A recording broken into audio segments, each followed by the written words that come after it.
Hello प्यारे साथियों, स्वागत है आप सभी का आपके इस चैनल पे। तो आज का ये वीडियो बहुत ही इम्पोर्टेंट होने वाला है। वैसे तो हर एक वीडियो इम्पोर्टेंट होता है, लेकिन आज ये वीडियो कुछ ज़्यादा ही इम्पोर्टेंट होने वाला है, क्योंकि ऑब्जेक्टिव जो हिंदी का होता है उसमें कंफर्म्ड नहीं रहता है कि कितना आपके बुक से आने वाला है। और साथ ही साथ आप सभी को ये करना पड़ता है कि ऑब्जेक्टिव्स में क्वेश्चन दिए हुए रहते हैं कि आपको ये बालकृष्ण भट्ट है, उनका जन्म कब हुआ है, फिर आपको वो एक याद करना पड़ता है। तो आज हम आप सभी के सामने इकट्ठे एक जगह हर एक चैप्टर को एकदम कंबाइंड करके दे दिए हैं, जिसको कि क्या करना है, आप सभी को पढ़ना है। आप सभी को पता है कि आपके हिंदी के बुक में 26 चैप्टर है, ठीक है। तो इन 26 चैप्टर को अलग अलग तरीके से आपको पढ़ना वो थोड़ा सा भारी पड़ सकता है। इसीलिए आज हम क्या किए हैं कि आप सभी को हर एक चैप्टर का जो भी पार्ट है उसके जो भी विधा है वो क्या है, कहानी है, निबंध है, भाषण है, क्या है, वो सब कुछ यहाँ पर आज बताएंगे। फिर साथ ही साथ उसके लेखक कौन है, किस पाठ के लेखक कौन है, ये भी बताने वाले हैं। उस लेखक के से जुड़ी कुछ इम्पोर्टेंट बातें, जैसे कि वो उनका जन्म कब हुआ है, उनकी मृत्यु कब हुई है, उनका जन्म कहाँ हुआ है, ये सब कुछ ये इस वीडियो में देंगे, ठीक है। आपको सिर्फ यहाँ पर ये नहीं है कि हम यहाँ पर आप सभी को दिखा रहे हैं, बल्कि इसका पीडीएफ भी हम डिस्क्रिप्शन बॉक्स में दे दिया है, वहाँ से आप लोग पढ़ लीजिएगा, ठीक है। नहीं तो जो पीडीएफ नहीं ले सकते हैं वो यहाँ से स्क्रीनशॉट ले सकते हैं, वो अपना पढ़ सकते हैं आराम से, ठीक है। बस ये लास्ट मिनट आप सभी के लिए एक वरदान होने वाला है, ये एकदम कंबाइंड एक जगह पर ऑब्जेक्टिव्स के लिए, ठीक है। लास्ट मिनट रिवीजन है, ठीक है, लास्ट मिनट रिवीजन है ये, ठीक है, लास्ट मिनट रिवीजन। उसके लिए आप सभी को, हर किसी को ये वीडियो देख लेना बहुत ज़रूरी है। बिहार बोर्ड में जितने भी विद्यार्थी इंटर का एग्ज़ाम दे रहे हैं, तो वो सारे ही आप सब देख लीजिए। लास्ट मिनट रिवीजन बहुत इंपॉर्टेंट होता है, और अगर लास्ट मिनट में ये सब कुछ देख कर जाएंगे तो आप सभी के लिए हिंदी में ऑब्जेक्टिव्स बहुत काम आएंगे, ठीक है। जैसे कि क्या होता है ना कि आपके परीक्षा में हिंदी के ऑब्जेक्टिव्स में ये भी पूछ दिया जाता है कि उसने कहा था कहानी में नायक कौन है, ये भी पूछा जाता है सवाल। रोज कहानी की नायिका कौन है, मालती है, जानते ही हो आप सब। तो इतना इजी इजी भी प्रश्न पूछा जाता है। साथ ही साथ ये भी पूछा जाता है कि ओ सदा नेरा के लेखक कौन है, जगदीश चंद्र माथुर। जगदीश चंद्र माथुर कहाँ के रहने वाले थे, निवासी उनका कहाँ है, तो शाहजहाँपुर है। उसके बाद फिर उनका जो है वो जन्म कब हुआ है, तो ये यहाँ पर आप सभी को सब कुछ लिखा गया है, ठीक है। और उसके बाद साथ ही साथ मैं आप सभी को एक इम्पॉर्टेंट चीज़ शेयर करने वाली हूँ कि किस पाठ को किस रचना से लिया गया है, बहुत इंपॉर्टेंट है। जैसे करबक है, ठीक है, तो करबक को कहाँ से लिया गया, तो हम बताएंगे कि पद्मावत से लिया गया। जैसे तुमुल कोलाहल कल्लह में है, ठीक है, तो ये कहाँ से लिया गया, कमायनी से लिया गया। तो ये आज हम बात करने वाले हैं आप सभी से, ठीक है। ये सब कुछ आप सभी को आज हम सिखाकर जाने वाले हैं, ठीक है। आप सभी को क्या करना है कि वीडियो को शुरू से लेकर अंत तक ज़रूर देखना है, और लास्ट में एक ट्रिक भी बताने वाले हैं कि विधा को कैसे याद करें, ठीक है। तो देखिए, सबसे पहला पार्ट है बातचीत। बातचीत के बारे में हम आपसे भी इससे कुछ कह देते हैं। जैसे कि बातचीत जो है वो पाठ बालकृष्ण भट्ट जी के द्वारा लिखा गया है, और ये एक निबंध है जो कि बालकृष्ण भट्ट जी ने लिखा है, ठीक है। बातचीत की शैली में, बातचीत पाठ में वो मुख्यतः ये बताते हैं कि बातचीत करने की कला कैसी होनी चाहिए, बातचीत करने की शैली क्या है, ठीक है। वो कहते हैं कि यूरोप के लोगों में सर्वाधिक बातचीत करने की कला सर्वाधिक है, ठीक है, यूरोप के लोगों में ऑब्जेक्टिव में पूछा जा सकता है। साथ ही साथ बालकृष्ण भट्ट जो है वो दो अलग अलग लोगों का नाम लेते हैं इस पाठ में। एक है बेन जोन्स का नाम लेते हैं, दूसरे व्यक्ति का नाम उन्होंने लिया था एडिशन, ठीक है। तो बेन जोन्स कहते हैं कि बोलने से ही मनुष्य के रूप, गुण, इन सभी चीज़ों का साक्षात्कार होता है। यानी कि जब तक मनुष्य बोलता नहीं है तब तक उसके गुण और दोष पता नहीं चलते हैं। तो ये ऐसा बेन जोन्स कहते हैं इस पाठ में, ठीक है। दूसरी बात जो एडिशन कहते हैं कि असल बातचीत जो है वो एक दूसरे के बीच में सिर्फ और सिर्फ दो व्यक्तियों के बीच में ही हो सकती है। दो से अधिक जब व्यक्ति हो जाता है तो वो बातचीत नहीं हो पाता, ठीक है। ये दोनों की अलग अलग राय थी, और इनके नाम इस पाठ में बालकृष्ण भट्ट जी ने लिए थे, ठीक है। दूसरी बात, अगर हम बातचीत के संदर्भ में ये कहें कि बातचीत जो है वो बालकृष्ण भट्ट कहते हैं कि बातचीत जो है वो, अगर कोई इंसान क्रोधित है तो जब तक बातचीत नहीं करेगा तो उसका क्रोध शांत नहीं होगा। बातचीत करने से जो भी अंदर का मवाद रहता है, गुस्सा रहता है, वो शांत हो जाता है जब हम किसी से बात करते हैं तो, जिससे भी वो लड़ाई झगड़ा हो, हम बातचीत करने से उसको ख़त्म कर सकते हैं। तो बातचीत के संदर्भ में बालकृष्ण भट्ट ये इतनी सारी बातें आपके किताब में बताते हैं मुख्यतः, ठीक है। और आर्ट ऑफ कॉन्वर्सेशन क्या होता है? आर्ट ऑफ कॉन्वर्सेशन जो होता है, बोलने की कला होती है, ठीक है, बातचीत करने की कला होती है, जो कि यूरोप के लोगों में सर्वाधिक पाई जाती है। तो ये सारी बातें और ये सारे ऑब्जेक्टिव क्वेश्चंस में भी आ सकता है, और साथ ही साथ शॉर्ट क्वेश्चन में भी आ सकता है। बातचीत का एक बार शॉर्ट समरी देख लीजिए आराम से, आप लोग समरी भी, सारांश भी लिख सकते हो अपने परीक्षा में, ठीक है। फिर हम बात करते हैं कि बालकृष्ण भट्ट जी जो थे वो इलाहाबाद के थे, ठीक है, प्रयागराज। अभी प्रयागराज बहुत चर्चा में है। क्यों? क्योंकि हर एक जानते हैं कि कुंभ लगा है 144 वर्षों के बाद। तो कौन कौन कुंभ नहाने के लिए जा रहे हैं अपने परीक्षा के बाद? कमेंट में ज़रा बताइएगा मुझे। उसके बाद जो बालकृष्ण भट्ट का जन्म 1844 को हुआ है, 23 जून को। अगला है, उसने कहा था, चैप्टर नंबर 2 उसने कहा था, जो कि कहानी है, ठीक है, कहानी है। और ये चंद्रधर शर्मा गुलेरी जी के द्वारा लिखा गया है। चंद्रधर शर्मा गुलेरी जी का जन्म जयपुर राजस्थान में हुआ है, और उनकी जन्म स्थान जो है वो जयपुर राजस्थान है, लेकिन जन्म दिन कौन सा है? तो 7 जुलाई 1883 को, 1883 को। प्यारे साथियों, उसने कहा था कहानी एक बहुत ही अच्छी कहानी है, और ये देश के लिए कहानी है, एक प्रेम संदर्भ में कहानी है। हम ये कह सकते हैं एक वादे के संबंध में है। मतलब कि कहते हैं ना कि अपना वादा निभाना, इस तरीके की ये कहानी है, जिसमें कि उसने कहा था कहानी के पात्र कौन है? लहना सिंह है, ठीक है। लहना सिंह है, बजीरा सिंह है, बोधा सिंह है, और सूबेदारनी है। ये सभी जो है वो उसने कहा था कहानी में जो है पात्रिका है, ठीक है। तो उसने कहा था कहानी में लहना सिंह जो है वो नायक है, ठीक है, मतलब मेन है लहना सिंह। और लहना सिंह जो है वो सूबेदारनी से बचपन में ही मिले थे। कहाँ? तो अमृतसर में, अमृतसर की सड़कों पर एक गलियों में मिले थे वो।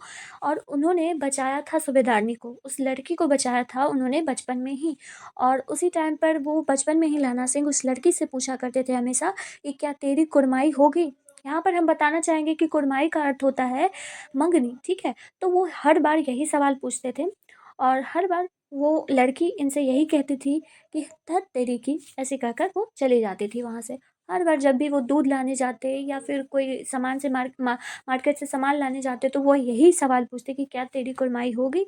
लेकिन अंत में क्या हुआ कि लास्ट में लड़की जो है वो चली गई। तो उस दिन लड़का बहुत गुस्सा हुआ, लहना सिंह बहुत गुस्सा हुआ, और बहुत सारे का सामान इधर उधर बिखेर कर वो अपने घर भी चला गया। अमृतसर में वो मामा जी के यहाँ रहा करता था लहना सिंह। बाद में क्या हुआ कि ये बचपन से लेके मरने तक की कहानी है, उसने कहा था, ठीक है। तो क्या होता है कि लड़का जो है वो फौजी में जाता है, ठीक है। लहना सिंह फौजी में उसकी नौकरी लगती है, और उसके बाद क्या होता है कि जब लड़ाई झगड़ा हो रहा होता है, तो वहीं पे फौजी में सूबेदारनी का जो पति था वो वहीं पर काम करता था लहना सिंह के साथ, ठीक है। तो लहना सिंह के साथ जब वो काम करता था, तो जब एक बार लड़ाई युद्ध पर जा रहे थे वो सब, तो सूबेदारनी ने बोधा लहना सिंह को कहा था कि तुम मेरे बेटे और मेरी पति की रक्षा करना, बोधा सिंह की रक्षा करना, बजीरा सिंह की रक्षा करना, इन सभी की रक्षा करना। और लहना सिंह जो था वो अपना वादा निभाता भी है, ठीक है। अंत में गोली जब लगती है तो वो गोली भी खा लेता है, लेकिन उन दोनों को बचा लेता है। तो ये एक प्रेम पर बलिदान की भी कहानी है, ऐसा माना जाता है। तो उसने कहा था कहानी की कुछ यही सारी कुछ घटनाएं हैं जो कि आपको याद रखनी है, ठीक है। अगला प्रश्न है, अगला चैप्टर है संपूर्ण क्रांति, जो कि भाषण है, ठीक है। क्या है? भाषण है। जय प्रकाश नारायण जी के द्वारा लिखा गया, और उनका जन्म दिन जो है वो 1902 है, 11 अक्टूबर, ठीक है। अर्धनारीश्वर उसके बाद पाठ है, जो कि निबंध है। अगला है रामधारी सिंह दिनकर, ठीक है, रामधारी सिंह दिनकर जो कि बिहार के हैं। बेगूसराय इनका जो है वो बेगूसराय बिहार में इनका स्थान है, निवास है, और 1908 का इनका जन्म है। अगला पाठ है रोज। रोज कहानी के बारे में तो आप सब जानते हो, ये एक कहानी है, अगे जी के अगे जी ने लिखा है, ठीक है। अगला है कि इनकी जो यूपी में है स्थान, रहने वाले निवासी है, और 1911 में इनका जन्म हुआ है, ठीक है। कुछ हम ये संपूर्ण क्रांति तो आप सब जानते हो कि लड़ाई के बारे में बात हुई है, बहुत युद्ध के बारे में बात हुई है, बहुत भीषण युद्ध के बारे में बात हुई है। तो आप सब ये जानते हो। अर्धनारीश्वर भी पाठ जानते हो, जिसमें शंकर और पार्वती का कल्पित रूप का चर्चा होता है।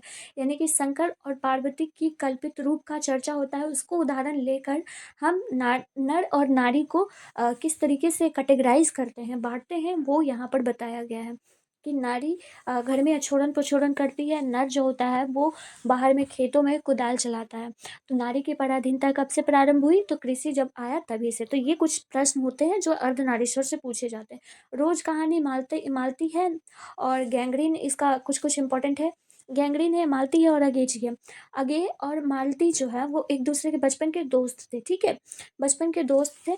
वो मिलने के लिए आते हैं मालती से। जब मालती की शादी हो जाती है तो अगेजी 18 मील पैदल चलकर आते हैं मालती से मिलने के लिए। ये भी प्रश्न आता है। तो ये कुछ बातें होती हैं और उसके बाद फिर अगे जी कुछ दिन रहते हैं वहाँ पर और कुछ कुछ बातें वो ऑब्जर्व करते हैं। वो कहते हैं कि बचपन में तो मेरी दोस्त जो है वो नहीं पढ़ती थी, लेकिन अब एक अखबार को देखने को तरस रही है वो पढ़ने के लिए। तो इस तरीके की कुछ बातें होती है। और मालती के पति का नाम महेश्वर होता है, वो एक पेशे से डॉक्टर होता है और गैंग्रीन का वो इलाज करता है। तो इसी तरीके से कुछ बातें होती है रोज़ कहानी में। और वो रोज़ अपना, जिस तरीके से आपकी मम्मी खाना बनाती है, 12 बज गए, 11 बज गए, 10 बज गए, उसी तरीके से मालती भी कहते रहती थी। मालती के बेटे का नाम टिट्टी था, ठीक है, याद है। अगला है कि आप सभी को एक लेख और पत्र याद रखना है, जो कि निबंध है, भगत सिंह के द्वारा लिखा गया है। और एक लेख और एक पत्र है, बहुत इंपॉर्टेंट चैप्टर है। 105 याद रखिएगा, लायलपुर इनका जो है वो स्थान है, इनका पाकिस्तान में जन्म हुआ है। और उसके बाद फिर 1907 में इनका जन्म हुआ है, ठीक है।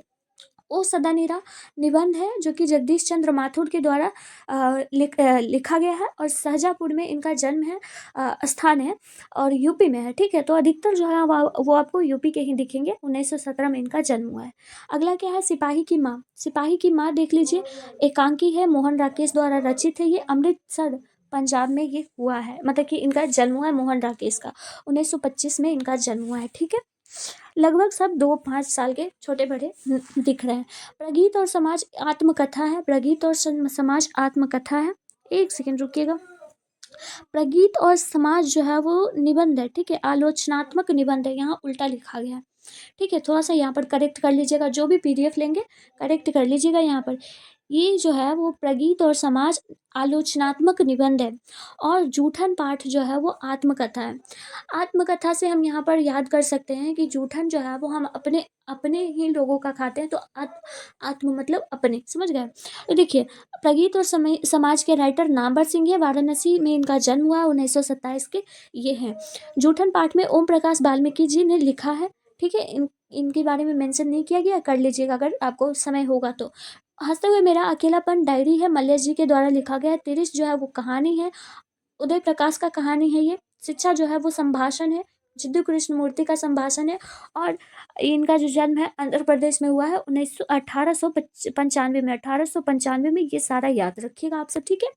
अगला क्या है कि आते हैं जो कि आपका काव्य खंड है, ठीक है, जिसमें कि पहला है करवक, जो कि मलिक मोहम्मद जायसी के द्वारा लिखा गया है। मलिक मोहम्मद जायसी करवक लिखते हैं। करवक में बहुत सारी गहरी गहरी बातें कहते हैं वो कहते हैं कि मैं एक आँख से अंधा हूँ, फिर भी इस दुनिया को अपनी पहचान दिखा रहा हूँ।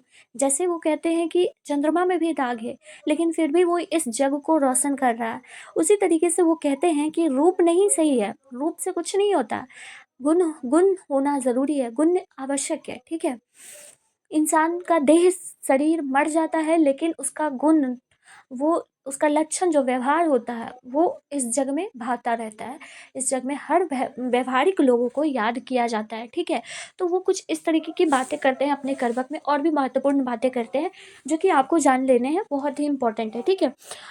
मलिक मोहम्मद जायसी जो है वो जायसी के हैं, ठीक है, अमेठी यूपी में है, ठीक है। अनुमानित है कि 1492 में इनका जन्म हुआ है।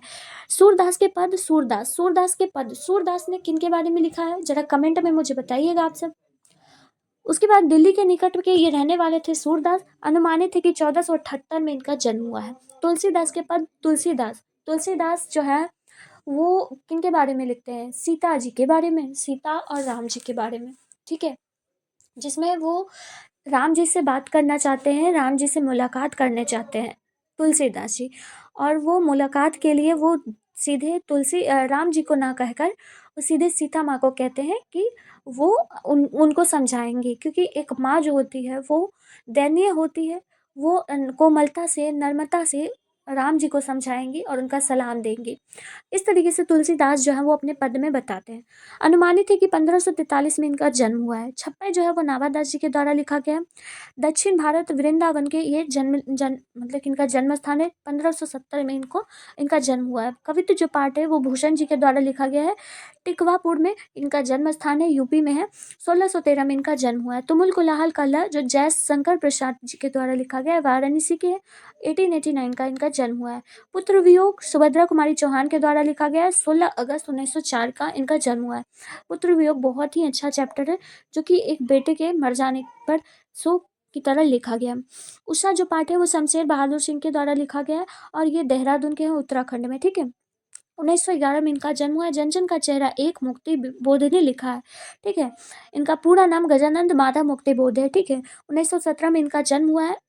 अधिनायक जो पाठ है वो रघुवीर सहाय जी ने लिखा है। लखनऊ में इनका जन्म हुआ है। 1929 में इनका जन्म हुआ है। ठीक है। लखनऊ में जन्म हुआ है 1929 में। प्यारे नन्हे बेटे को विनोद कुमार शुक्ल ने लिखा है। छत्तीसगढ़ के रहने वाले हैं, और 1937 में इनका जन्म हुआ है। हार जीत जो पाठ है वो अशोक वाजपेयी ने लिखा है। 1941 में इनका जन्म हुआ है। गांव का घर जो है वो ज्ञानेंद्रपति जी ने लिखा है, और उनका जन्म जो है वो 1950 में हुआ है। तो ये इतना आपका 26 चैप्टर है। कुछ कुछ मुख्य चैप्टर्स का हमने बता दिया है विश्लेषण, कुछ शॉर्ट तरीके से, जो कि आपको याद रहे। ठीक है। तो ये 26 चैप्टर के बारे में हम आप सभी को बताएं। अब इस 26 चैप्टर में आप सभी को 13 ऐसे चैप्टर जो होते हैं उसमें आपको विधा याद करने का होता है, और ये विधा बहुत ही इंपॉर्टेंट होता है। ठीक है। 13 तो हम आप सभी को यहाँ पर बता देते हैं कि कौन सा पाठ कौन से रचना से लिया गया है। तो देखिए, सबसे पहला पाठ कौन सा है? करबक, जो कि पद्मावत से लिया गया है। कहाँ से लिया गया है? पद्मावत से लिया गया है। और मलिक मोहम्मद जायसी ने इस पाठ को लिखा है। ठीक है। इसको भी आप लोग याद कर लीजिएगा। करबक जो है वो पद्मावत से लिया गया है। मलिक मोहम्मद जायसी इसके राइटर हैं, अभी अभी बता चुके हैं। और मलिक मोहम्मद जायसी जो है वो भक्ति काल के हैं। ठीक है। कहाँ के हैं? भक्ति काल। सूरदास के पद जो है वो सूर सागर से लिया गया है। सूरदास की जो हर एक चीज़ें हैं ना वो स से ही स्टार्ट होगी। ये थोड़ी सी ट्रिक है, ऑब्जेक्टिव्स में याद रखिएगा आप सब। ठीक है। सूरदास जी का जो है वो जो है वो भक्ति काल के हैं। ठीक है। कहाँ के हैं? भक्ति काल।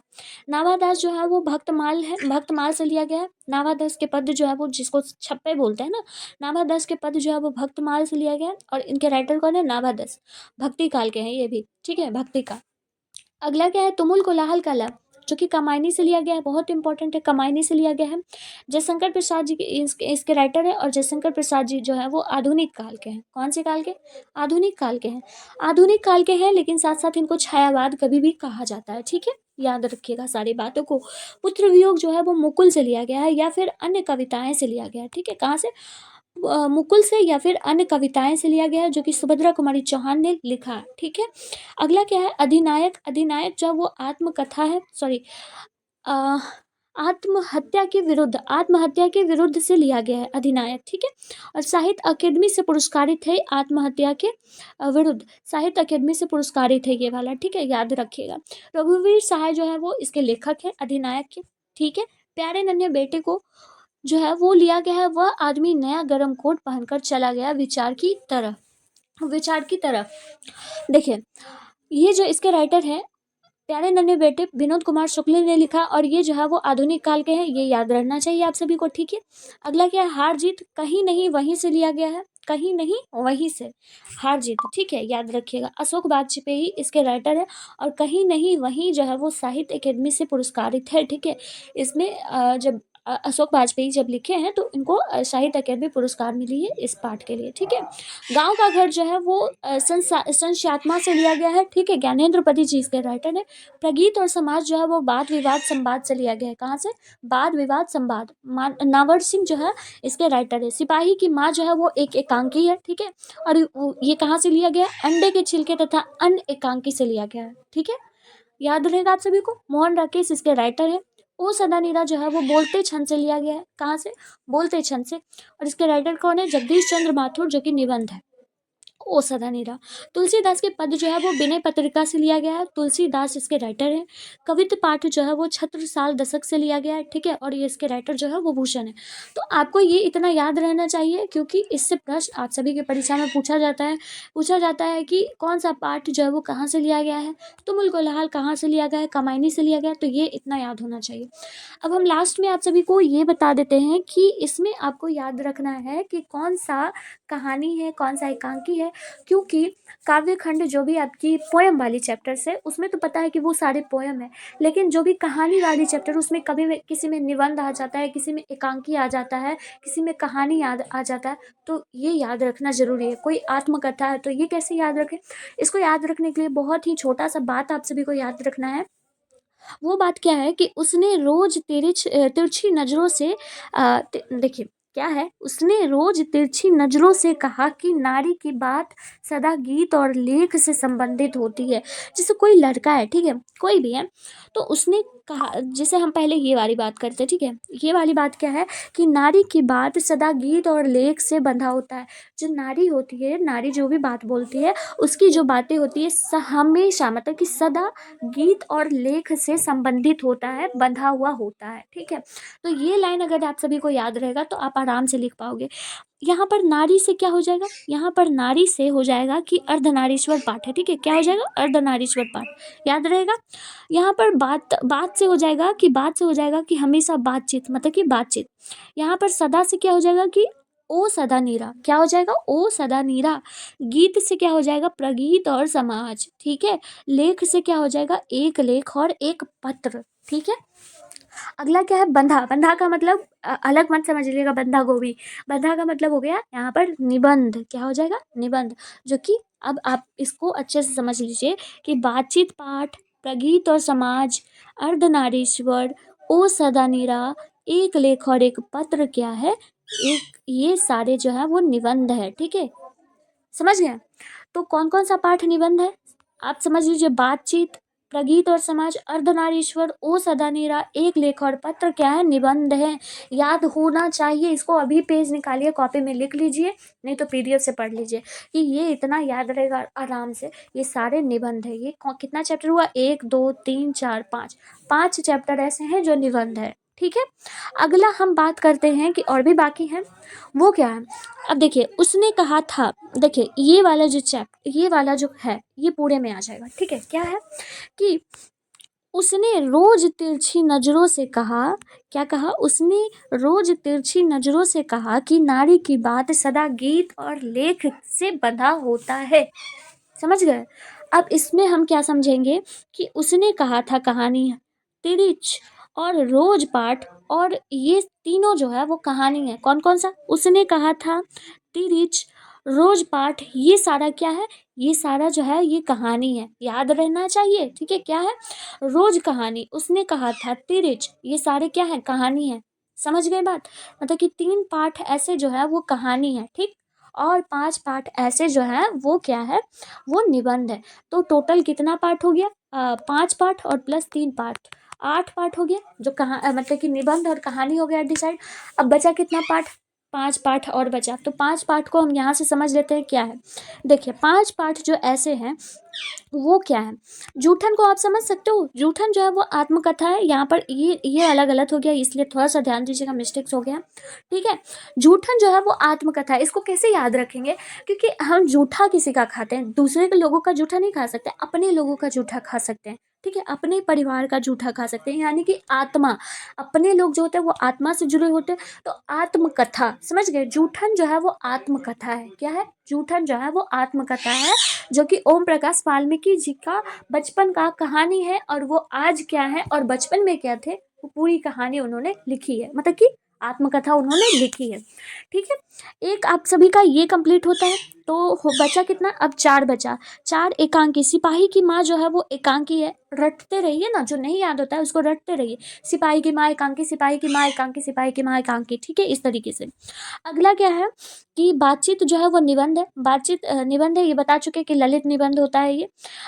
इसमें अगला एक और चैप्टर आप सभी का 3 चैप्टर और बचा है, हाँ, शिक्षा। शिक्षा पाठ जो है वो संभाषण है, शिक्षा क्या है? संभाषण, याद रखिएगा। शिक्षा संभाषण है, संभाषण संभाषण। ओके। अगला क्या है? हंसते हुए मेरा अकेलापन। हम अकेले रहते हैं तो डायरी को साथ रहेंगे ना लेके, तो अकेला डायरी इस तरीके से याद रखिए, अकेला डायरी। ठीक है। तो हंसते हुए मेरा अकेलापन जो है वो क्या है? डायरी है। तो 4 हो गया। एक और कौन सा बच रहा है? हाँ, संपूर्ण क्रांति। क्रांति है तो क्रांति में भाषण ही दिया जाता है ना, क्रांति में क्या दिया जाता है? भाषण। संपूर्ण क्रांति क्या हो जाएगा? भाषण। समझ गया? तो इस तरीके से आप सभी का 13 पार्ट जो है वो क्लियर हो गया कि कौन सा पार्ट क्या है। तो हम ट्रिक के माध्यम से आप सभी को याद करवा दिए हैं। और अगर अभी कोई डाउट होगा तो प्लीज़ कमेंट सेक्शन में आप सभी मुझसे पूछ लीजिएगा। मिलती हूँ अगले वीडियो में, तब तक के लिए आप लोग पढ़ाई करते रहिए। Till then take care of yourself. Bye bye.